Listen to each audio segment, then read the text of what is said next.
마가복음 9장 말씀을 보면요, 예수님의 제자들이 서로 말다툼을 하는 장면을 볼 수가 있습니다. 말다툼하는 장면이 나와요.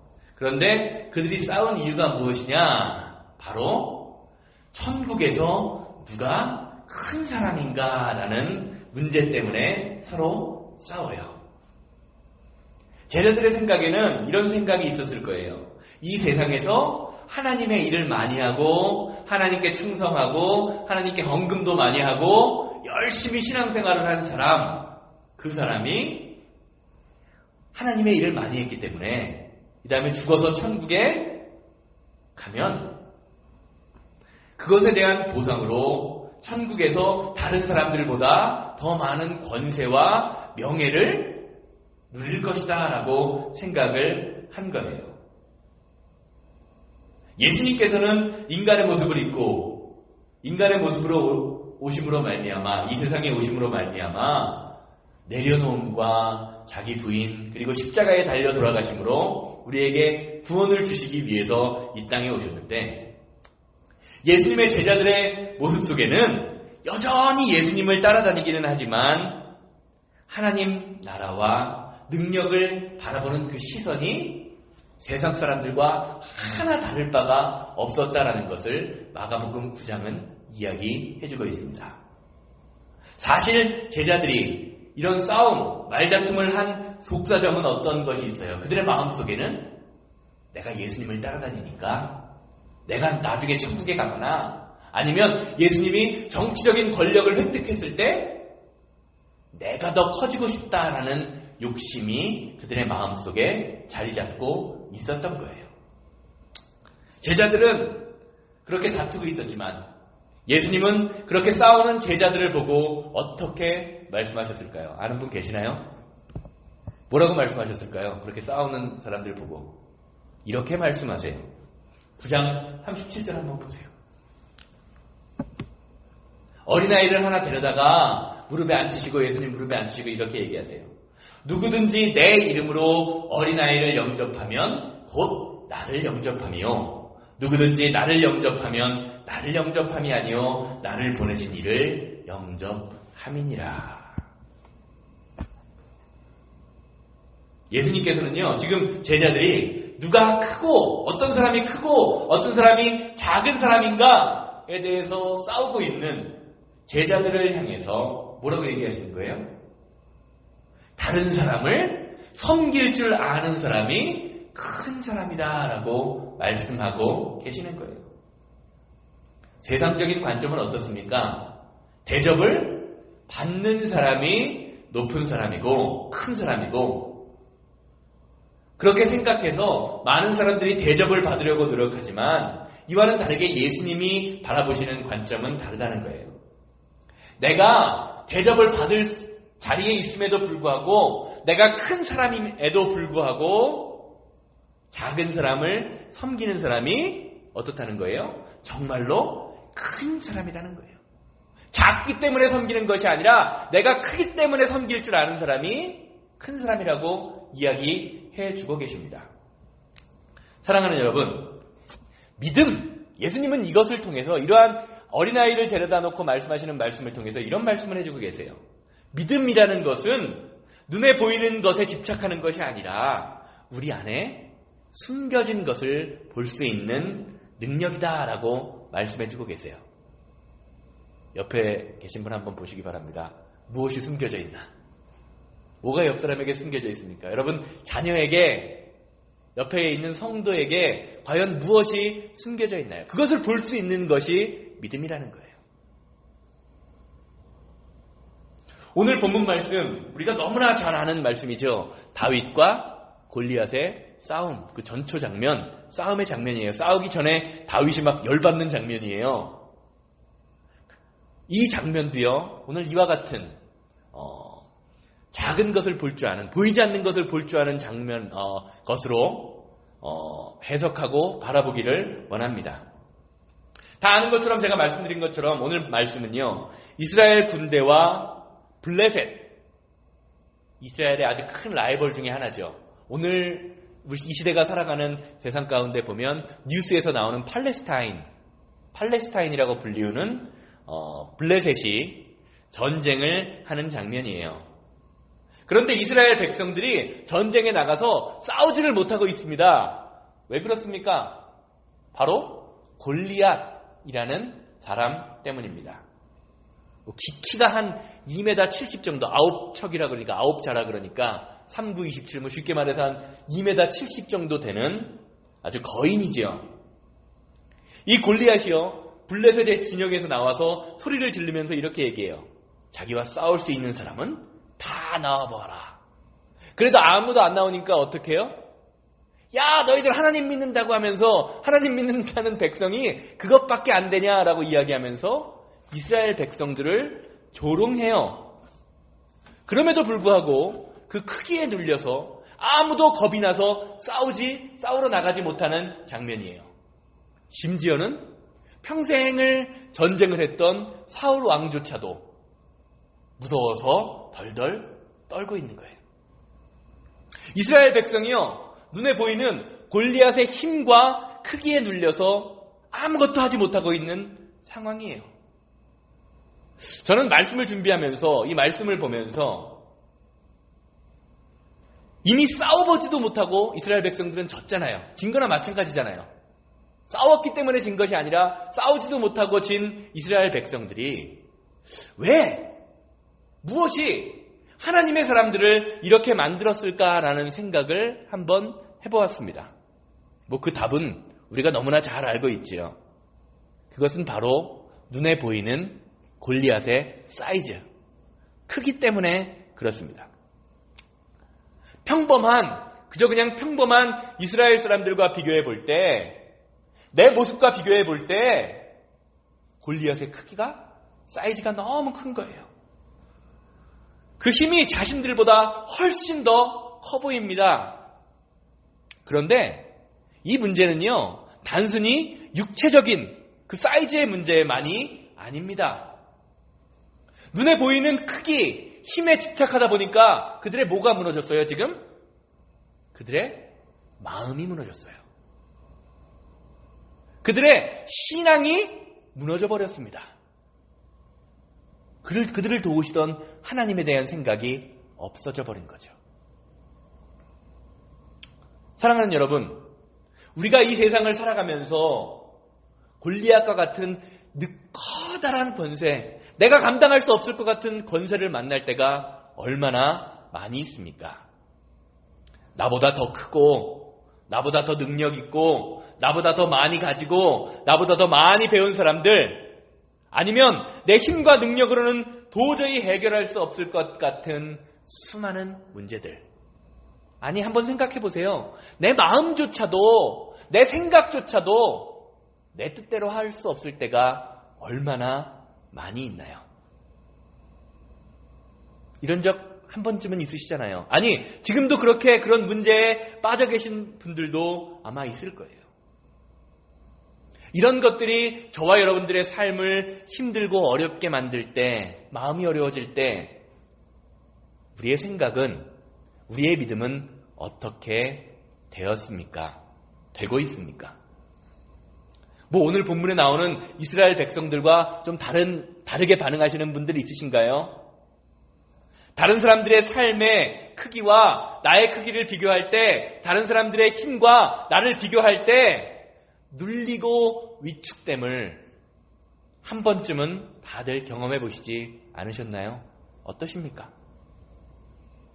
그런데 오늘 본문 말씀을 가만히 한번 보시기를 바라요. 이스라엘의 백성들이 좌절하고 있는 이유, 이스라엘 백성들이 전쟁에 나가서 싸우지 못하고 있는 이유는요, 골리앗의 힘과 능력이 크기 때문이 아니라 내가 가진 힘이 작다라고 생각하기 때문에 그래요. 비교 대상이 지금 누구예요? 골리앗과 나를 비교하고 있기 때문이라는 거예요. 이런 모습이 믿음의 책이라고 이야기하는 성경에 곳곳에 나타나죠. 심지어는 믿음의 조상이라고 불리우는 아브라함에게도 이런 모습이 나타납니다.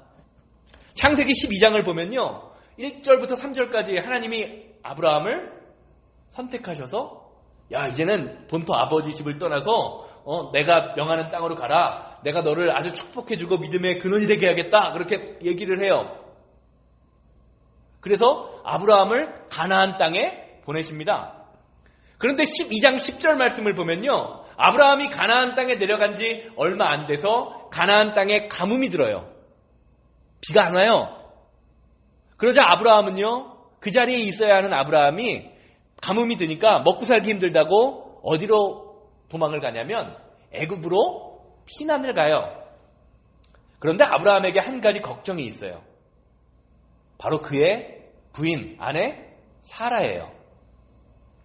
자신이 생각하기에요, 여기서.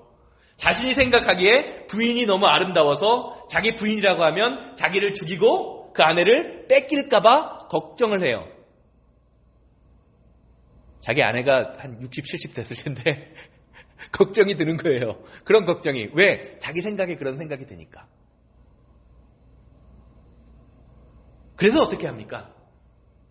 사라한테 얘기를 하죠. 우리가 애굽 왕을 만나면 바로 왕에게 당신이 내 누이 동생이다, 여동생이다라고 이야기를 하자라고 이야기를 해서 속여요. 자기가 살기 위해서 아내의 고통은 외면하는 참 나쁜 결정이죠. 왜 아브라함이 이런 결정을 했습니까? 아브라함의 눈에 보이는 바로의 힘과 권력이 자신의 것보다 훨씬 커 보이고, 아브라함의 눈에는 바로의 힘과 권력은 볼 수 있었지만 자기를 인도하시고 자기와 함께 하시는 하나님의 권세는 보고 있지 못하기 때문에 그랬어요. 아무리 믿음의 조상 할아버지라고 해도요, 자기 안에 있는 하나님의 능력, 자기와 함께 하시는 하나님의 능력을 신뢰하지 못하니까 어떻게 돼요? 잔꾀를 부려서 남에게 피해를 주고 남을 속이는 사람이 될 수밖에 없다라는 거예요. 아브라함이 한 번만 그럽니까? 두 번이나 그러잖아요. 아브라함만 그럽니까? 아브라함의 아들 이삭까지 똑같은 행동을 하죠. 오늘 본문 말씀에도 마찬가지예요. 이스라엘 모든 백성이 하나님 안에 있는 능력을 보지 못하니까, 그들과 함께 하시는 하나님의 능력을 보지 못하니까 힘과 권세, 골리앗의 힘과 권세에 눌려있는 거예요. 그런데 이때 이스라엘의 모든 군대가 골리앗과 비교하면서 힘들어하고 있는 그때 다윗이라는 사람이 등장하죠. 다윗의 등장으로 인해서 전쟁터의 분위기가 완전히 바뀝니다. 그런데 오늘 말씀 보면 17절부터 이어지는 쭉 말씀 보면 다윗은요, 사실 이곳에 싸우러 온 사람이 아니에요. 사실 너무 어려서 15살밖에 안 되는 소년이기 때문에 전쟁에 나갈 수도 없는 상황이에요. 그저 아버지의 심부름으로 형들에게 떡과 곡식을 좀 가져다 주면서 형들이 지휘하는 1000명 정도 되면 한 연대장쯤 되겠네요. 요즘 군대로 따지면 1000부장에게 형들이 살아있나 죽었나 좀 증서, 이 사람들이 지금 군생활 잘하고 있다, 좀 증서를 좀 확인을 받으러 온 거예요. 그런데 그때, 그 전쟁터에 있는 그때에 골리앗의 목소리가 얼마나 컸는지, 골리앗이 하나님과 이스라엘을 모욕하는 그 소리를 듣고 다윗이 이렇게 이야기하죠. 26절 말씀 한번 보시길 바랍니다. 다윗이 곁에 서 있는 사람들에게 말하여 이르되, 이 블레셋 사람을 죽여 이스라엘의 치욕을 제거하는 사람에게는 어떠한 대우를 하겠느냐? 이 할례 받지 않은 블레셋 사람이 누구이기에 살아계시는 하나님의 군대를 모욕하겠느냐? 오늘 말씀을 보면요, 다윗은 이스라엘의 모든 군인이 보고 있는 똑같은 것을 보고요, 골리앗의 힘과 크기에 겁을 내고 있지 않아요. 반대로 오히려 화를 내고 있습니다. 그런데 다윗이 화내는 이유를 한번 보세요. 왜 화내고 있습니까? 제가 빨간 글씨로 줄시를 쳐놨죠. 이 할례받지 않은 블레셋 사람이 누구이기에 살아계신 하나님의 군대를 모욕하겠느냐. 다윗은요, 지금 화가 났어요. 그런데 왜 화가 났느냐? 하나님도 알지 못하는 백성이 지금 하나님과 하나님의 군대를 모욕하는 것에 화가 났다는 거예요. 사랑하는 여러분 언제 화내십니까? 살면서 언제 화가 나나요? 일반적으로 우리가 화를 날 때, 그때는 언제입니까? 내가 무시당한다고 느낄 때, 내가 모욕당할 때 화가 나죠. 아닌가요? 언제 화가 나십니까? 내가 모욕당하면 화가 나잖아요. 내가 무시당하면 화가 나잖아요. 저까짓 게 뭔데 나를 무시해? 그래도 내가 인생 열심히 살았는데, 그럴 때 화가 나잖아요. 그런데 다윗은 달라요. 오늘 본문 말씀 이후에 28절 말씀 한번 보시면 어떠냐면요. 다윗이 큰형 엘리야에게 가서 이제 좀 싸워보겠다라고 이야기하니까 뭐라 그러냐면요. 야, 네가 치던 양은 지금 어디 있냐? 너는 교만하고 마음이 완악하다. 네가 지금 여기 전쟁 구경하러 왔냐라고 다윗을 아주 모욕하고 비난해요. 그런데 다윗은요, 자신을 모욕하는 상황에서는요, 눈 하나 깜빡하지도 않습니다. 왜요? 자기 자신의 자랑과 자존심은 이미 다 하나님 앞에 내어드렸기 때문입니다. 이게요, 여러분, 다윗이 다윗 될 수 있었던 이유예요. 내가 지금 어느 순간에 화를 내야 하는지 분명히 알고 있는 사람이었기 때문에 그렇습니다. 사랑하는 여러분, 여러분이 지금 나를 화나게 만드는 것은 어떤 상황입니까? 왜 화가 나십니까? 내가 상처받았을 때, 내가 모욕당할 때 화가 나십니까? 아니면 하나님의 교회와 하나님이 모욕당할 때 화가 나십니까? 솔직히 한번 말씀해 보세요. 뭐가 모욕당할 때 더 화가 나십니까? 내가 모욕당할 때 더 화가 나십니까? 교회가 모욕당할 때, 하나님이 모욕당할 때 더 화가 나십니까? 그리스도인의 온유는요, 화를 안 내는 것이 아닙니다. 화를 내야 할 자리에서, 바른 자리에서 화를 내는 것이 온유한 거예요. 그리고 하나님께서는 온유한 자를 통해서 하나님 나라를 이 땅에 실현하고 계시다라는 것을 기억하시기 바라요.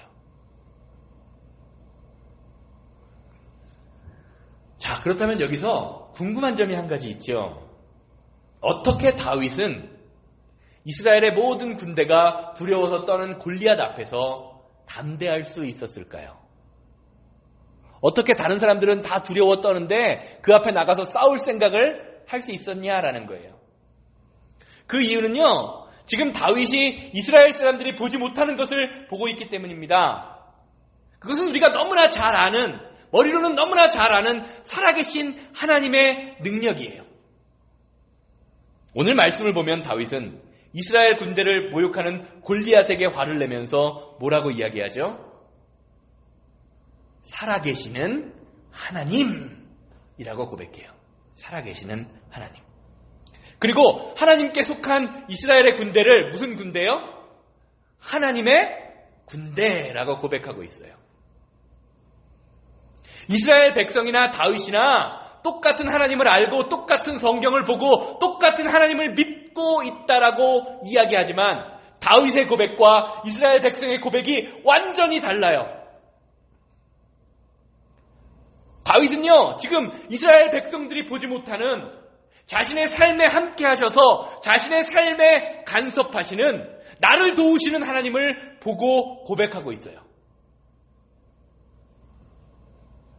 이런 의미에서 살아계신 하나님의 군대는 누구입니까? 이스라엘의 모든 군대가 아니라 다윗 자신이 바로 살아계신 하나님의 군대예요. 다윗 한 명만이 지금 살아계신 하나님의 군대예요. 왜요? 다윗만이 살아계신 하나님의 능력을 보고 있기 때문에 그렇습니다. 사랑하는 여러분, 여러분 삶에서 여러분이 믿는 하나님은 어떤 하나님입니까? 다윗이 고백하는 하나님처럼 여러분 삶에 간섭하셔서 여러분을 도우시고 힘주시고 승리를 주시는 하나님입니까? 아니면 사울처럼 이스라엘 모든 군대처럼 그저 그냥 말씀으로 듣고 알아서 하나님을 아는 것 같기는 한데 내가 힘들고 어려울 때 그저 별 도움이 되지 못하는 그런 뒷짐지고 여러분의 고통과 어려움에 뒷짐지고 계시는 하나님이십니까? 어떤 하나님이십니까? 하나님이 뒷짐지고 계신가요? 아니면 여러분들을 격려하시고 도우시고 힘을 주고 계십니까? 혹시 우리가 살아계신 하나님을 선포하지 못하고 하나님이 나에게 뒷짐지고 계시는 것 같은 이유가 살아계신 하나님을 고백하고 선포하지 못하기 때문에 하나님이 우리의 삶에서 살아계신 하나님으로 온전히 역사하지 못하고 계신 것은 아닐까요? 하나님이 대신 싸워주셔야 되는데 나 혼자 세상을 바라보고 나 혼자 싸우면서 두려움에 떨고 있지 않느냐라는 말이에요. 어떠십니까? 여러분의 인생 누가 싸우고 있습니까? 내가 앞에 나가서 싸우고 있습니까? 아니면 하나님이 대신 싸우고 계십니까? 내 문제를 내가 해결하고 발버둥 치려고 하고 있습니까? 아니면 하나님이 해결해 주십시오라고 이야기하면서 하나님의 도우심을 구하면서 그 문제를 풀어가고 있습니까? 자, 그러면 여기서 한 가지 또 궁금해지는 게 있죠.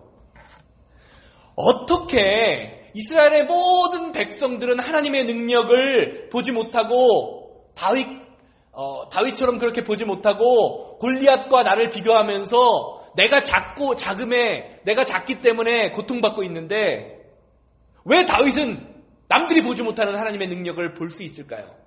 보면서 살아가고 있습니까? 오늘 말씀 이유를 보면요. 살아계신 하나님을 고백하는 다윗의 말을 들은 사울이 참 얼마나 급했는지 15살밖에 안 되는 그 소년을 데려다가 이런 말을 해요. 물어봅니다. 야, 너 도대체 누구길래 이런 말을 하냐, 네가. 이런 말을 할 수 있냐. 그리고 이런 말을 합니다. 33절 말씀 한번 보세요. 사울이 다윗에게 이르되 내가 가서 저 사람과 싸울 수 없다. 왜? 너는 소년이요 그는 어려서부터 용사입니다. 사랑하는 여러분, 이게 지금 이스라엘의 왕이라고 하는 사울의 수준이에요. 이것이 하나님을 지식으로만 아는 신앙인의 수준이 될 수밖에 없습니다. 이 고백은 무엇인지 아십니까, 여러분? 지금까지 사울이 수많은 전쟁에서 승리했던 사람이에요. 사울이 이스라엘의 초대 왕으로 되기 위해서 많은 전쟁에서 승리했기 때문에 사울이 왕이 됐어요. 근데 누가 이겼다는 거예요? 내가 잘나서 이겼다는 거예요. 내가 머리가 좋아서, 내가 힘이 좋아서, 내가 이스라엘 군사들을 잘 지휘해서 이겼다라는 고백이나 마찬가지예요. 뒤에 계신 하나님을 못 보는 거예요. 하나님께서 다윗을 통해서 지금 계속해서 사울에게 살아계신 하나님을 말해주고 하나님이 함께 하심을 증거하고 있지만 골리앗의 힘과 크기에 눌려서 들어야 할 것을 듣지 못하고 있어요. 봐야 할 것을 보고 있지 못합니다. 너는 소년이니 싸울 수 없도다. 그리고 이렇게 말하는 거예요. 사랑하는 여러분, 너는 소년이니까 싸울 수 없도다 라고 말하는 수준, 이 수준이 혹시 저와 여러분들의 수준은 아닙니까? 나는 가진 게 없으니, 나는 늙었으니, 나는 믿음이 없으니 하나님의 일을 할 수 없도다. 혹시 이게 우리의 수준은 아니냐라는 거예요. 그런데 사울 왕의 이야기를 들은 다윗이 이렇게 말하죠. 37절 말씀 한번 보세요. 또 다윗이 이르되 여호와께서 나를 사자의 발톱과 곰의 발톱에서 건져내셨은즉 나를 이 블레셋 사람의 손에서도 건져내시리이다. 사울이 다윗에게 이르되 가라, 여호와께서 너와 함께 하시기를 원하노라. 너는 작아서 싸울 수 없다는 말에 다윗의 고백은 어떻습니까? 예전에도 건지셨던 하나님이 나를 구해주시겠다는 거죠. 다윗의 고백은요, 어떻게 다윗이 하나님의 능력을 의지하게 되었는지, 그리고 우리가 신앙인으로서 예수님을 믿는 그리스도인으로서 하나님을 의지하는 것이 무엇인지에 대해서 아주 분명하게 말해줘요. 첫 번째는 다윗은 자신이 경험했던 하나님의 권세를 고백해요. 하나님이 나를 곰과 사자의 발톱에서 건져내셨습니다. 과거의 어려운 문제와 힘든 일이 있을 때 나를 건져내셨다는 거지요. 그리고 그 후에 나를 건져내셨던 하나님이 오늘의 상황에서 다시금 하는 고백이 있어요. 하나님이 이 블레셋 사람의 손에서도 나를 건져내실 것입니다. 아주 간단해 보이죠? 이 간단해 보이는 이 고백과 믿음 가운데 놀라운 능력이 있습니다. 이렇게 고백하자 사울은 뭐라고 이야기합니까?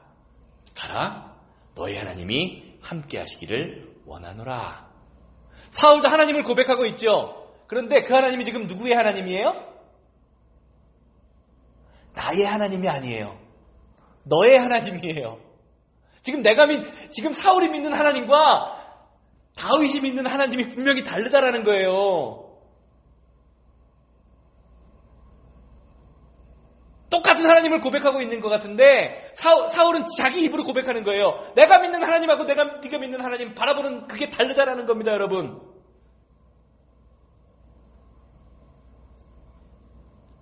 하나님이 나를 건져내셨습니다. 그리고 나를 건져내실 것입니다. 라는 이 고백이 우리의 마음속에 자리 잡고 있으면요, 우리의 인생이 세상의 힘과 크기에 좌지우지되지 않습니다. 오늘 이 말씀은요, 다윗과 골리앗, 그리고 그것을 보고 있는 이스라엘 백성 사울을 통해서 이 사실을 알려주고 계시는 거예요. 머리로만 알아선 소용없어요. 네가 믿는 하나님이 너를 도우실 것이다. 함께 하실 것이다. 그 하나님이 나와는 함께 하지 못하잖아요. 지금 사울은 함께 하지 못하고 있어요. 머리로는 알아요. 하나님이라는 존재를 분명히 알고 있습니다. 그런데 그 하나님이 사울을 도우실 수가 없어요. 왜요? 하나님을 온전히 고백하지 못하기 때문에. 다윗이 했던 고백, 그 고백 한번 우리가 하기로 원합니다. 저 한번 따라해 보세요. 하나님이 나를 건져내셨습니다. 그리고 앞으로도 나를 건져내 주실 것입니다. 믿으십니까? 하나님이 여러분들을 건져내 주셨습니까? 한 번이라도 경험해 보셨습니까? 그 하나님이 여러분들이 문제가 생길 때 어떻게 해주실 겁니까? 구해주시나요? 안 구해주시나요? 누구를 통해서요? 사람을 통해서요. 내가 하나님의 도구가 됩니다. 여러분들이 하나님의 도구가 됩니다. 사랑하는 여러분, 하나님이 건져내 주시는 인생 되시기를 주님의 이름으로 소망합니다. 결론적으로 말씀드릴게요. 일반적으로 우리는 다윗이란 인물을 생각할 때요, 용감한 사람, 전쟁에 나가서 한 번도 진 적이 없는 사람, 물맷돌을 잘 던지도록 훈련되어서 골리앗을 쓰러뜨리는 사람과 같은 성공적인 인생으로 살아간 사람으로 생각하기 쉬워요. 그래서 때로는 다윗의 이야기를 보면서 어떻게 이야기합니까? 나도 다윗과 같은 신앙의 영웅이 되리라 라는 목표를 가지고 있는 사람을 종종 보게 됩니다. 뭐 한국에도 보면, 또 미국에도 얼마나 많은 사람들이, 특별히 목사님들, 한국의 목사님들 자기 이름을 다윗으로 고치는, 개명하시는 분들이 얼마나 많이 있습니까? 다윗뿐만 아니라 다른 신앙의 영웅들의 이름을 많이 사용하죠. 그래서 저도 제 아이들의 이름을요, 사도 바울을 도왔던 두 명의 동역자, 저희 아이들 이름이 영어로는 줄리아, 시정이가 줄리아고요, 유정이가 리디아입니다. 로마서 16장에 나오는 율리아, 그리고 리디아는 자주옥감 장사 부자였던 루디아라고 지었어요. 그런데 오늘 본문 말씀은요, 신앙, 믿음이라는 것은 내가 대단한 사람이 되는 것이 아니라 어떤 상황에서도 하나님의 힘과 능력을 고백하는 사람이라는 것을 우리에게 말해주고 있어요. 루디아가 루디아 될 수 있었던 이유, 줄리아가 줄리아 될 수 있었던 이유가 뭐라는 거예요? 그 뒤에 하나님이 계셨기 때문이라는 거예요. 다윗만 바라보면 되는 게 아니라 그 뒤에 계신 하나님의 능력, 하나님의 도우심을 바라보는 것이 믿음이라는 거예요. 다윗이 위대하기 때문에 그랬던 것이 아니라 하나님이 위대하셨기 때문에 다윗의 인생이 그렇게 됐다라는 거예요. 이것을 여러분들의 삶에 한번 적용해 보시기를 바라요. 내가 위대하기 때문에 하나님이 나를 사용하시는 것이 아니라 위대하신 하나님의 능력이 여러분들을 사용하실 수 있게 여러분들을 하나님 앞에 내어놓으시는 여러분들 되시기를 주님의 이름으로 소망합니다. 여러분은 여러분의 삶의 자리에서 누가 커지기를 원하십니까? 누가 잘 나가기를 원하십니까? 누가 높아지기를 원하십니까? 내가 잘 나가기를 원하십니까? 내 자녀가 좀 잘 나갔으면 좋겠습니까? 내 남편이 좀 더 잘 나가서 더 높이 프로모션이 돼서 좀 월급을 좀 더 많이 받아왔으면 좋겠습니까? 아니면 내 삶에서 하나님의 능력이 나타나기를 원하십니까? 무엇이 나타나기를 원하십니까? 우리에게요, 골리앗처럼 보이는 문제는요, 언제나 있습니다. 한 문제 해결했다고 해서 다 끝난 것처럼 보이지만, 이제 됐다 싶지만 또 다른 문제가 생기는 게 우리의 인생이에요. 그리고 때로는 그것이 내 힘과 내 능력으로 해결할 수 없는 것처럼 보일 때가 얼마나 많이 있습니까? 내 힘과 크기가 작아 보여서 어쩔 수 없을 때, 그리고 여러분들의 힘으로 아무것도 할 수 없을 때, 여러분의 삶에 함께 하셨던 하나님의 능력과 은혜를 기억하시기 바랍니다. 하나님이 과거에 나를 건지셨습니다. 그걸 한번 묵상해 보세요. 그럼 어떤 대답이 나온다는 거예요? 다윗처럼 하나님이 지금 내 앞에 놓인 문제 가운데에서, 어려움 가운데에서도 하나님이 나를 건져내어 주실 것입니다. 이 고백이 필요해요. 이 신앙이 필요해요. 왜냐하면 우리가 흔들리는 이유는요, 우리 앞에 놓인 골리앗과 같은 커다란 문제 때문에 흔들리는 것이 아니에요. 이 문제 때문에, 문제가 크기 때문에 흔들리는 것이 아니라 내 삶에, 내 마음속에 살아계신 하나님의 크기와 힘을 온전히 신뢰하지 못하기 때문에, 그 힘을 바라보지 못하기 때문에, 그 힘에 집중하지 못하기 때문에 흔들리기 때문입니다. 하나님의 크기를 볼 수 있는 사람은요, 하나님의 크기를 깨닫게 되는 사람은, 그 믿음의 눈을 가진 사람은 골리앗의 크기는 절대로 문제가 되지 않습니다. 왜냐하면 어떤 것과도 비교할 수 없는 하나님의 능력이 그 마음속에 있기 때문입니다. 사랑하는 여러분, 무엇을 바라보시겠습니까? 무엇을 의지하면서 살아가시기 원합니까? 이번 한 주간도 여러분들의 삶에서 오늘도 나를 건져내 주실 하나님, 내일도 나를 건져내 주시리라 라는 이 고백이 여러분들의 삶에서 넘쳐나기를 주님의 이름으로 소망합니다. 다른 어떤 것보다도, 세상의 어떤 것보다도 하나님을 크게 보는 그 믿음, 그 믿음이 여러분들의 마음속에 함께 하심으로 말미암아 하나님이 주시는 평안과 은혜와 승리를 날마다 경험하시는 아름다운 교회 성도님들 되시기를 주님의 이름으로 소망합니다.